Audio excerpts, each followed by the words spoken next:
ये कानून मुसलमानों को उनके मजहबी शायर को छीनने वाला कानून है।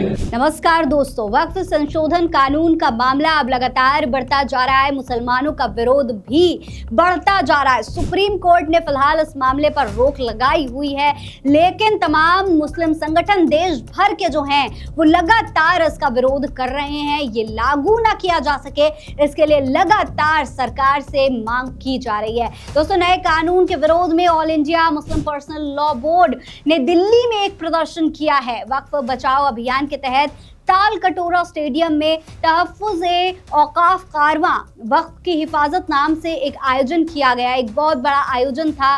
कार्यक्रम में जमात-ए-इस्लामी हिंद समेत देश भर के जो तमाम मुस्लिम संगठन हैं उसके अध्यक्ष और प्रतिनिधि यहाँ पर शामिल होने के लिए पहुंचे थे। इन तस्वीरों में आप देख सकते हैं कि ये तमाम जो मुस्लिम संगठन के कार्यकर्ता हैं, जो नेता हैं, वो इस आंदोलन में शामिल होने के लिए पहुंचे हैं। AIMIM प्रमुख असफुद्दीन ओवैसी भी यहाँ पर पहुंचे।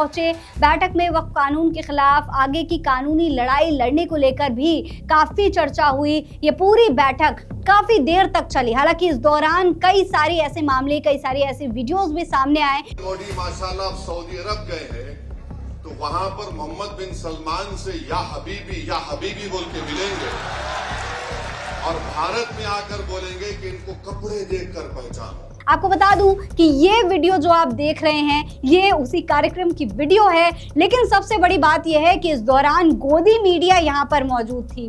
गोदी मीडिया के तमाम चैनल यहाँ पर आए हुए थे। इन्हीं में से एक रिपब्लिक भारत भी है।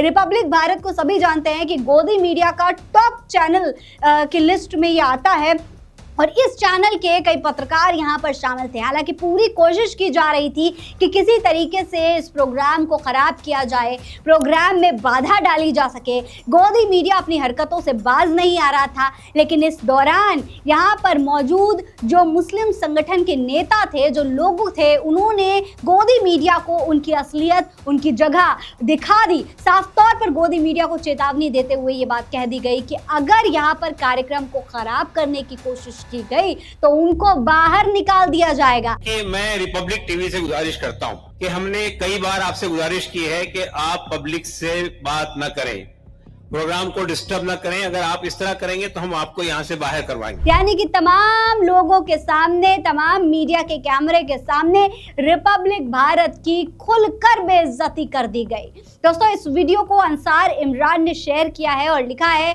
कि टेढ़ी पूंछ का पर्यायवाची, रिपब्लिक वालों सुधर जाओ वरना उठा के बाहर फेंक देंगे। गिद्ध मीडिया के सिरमौर और समाज में नफरत की आग लगाने में अग्रणी अर्नब के रिपब्लिक चैनल को आज मुस्लिम पर्सनल लॉ बोर्ड के ताल कटोरा स्टेडियम में वक्फ के मुद्दे पर आयोजित प्रदर्शन में जमकर लथाड़ा गया। तो साफ तौर पर यही दोस्तों गोदी मीडिया की असलियत है। गोदी मीडिया पूरी कोशिश करता है कि जब जब मुस्लिम संगठन अपनी आवाज उठाने के लिए आगे आए तो किसी तरीके से आवाज को दबा दिया जाए, लेकिन इस बार मुस्लिम संगठन ने यहाँ पर इस जो मंशा से ये गोदी मीडिया आया था उसको कामयाब नहीं होने दिया। इसके बारे में आप क्या सोचते हैं कमेंट बॉक्स में लिखकर अपनी राय हमें जरूर बताइएगा। मेरा नाम फरीन अंसारी है। आप रहें स्वस्थ मस्त, बस यही दुआ हमारी है। नमस्कार।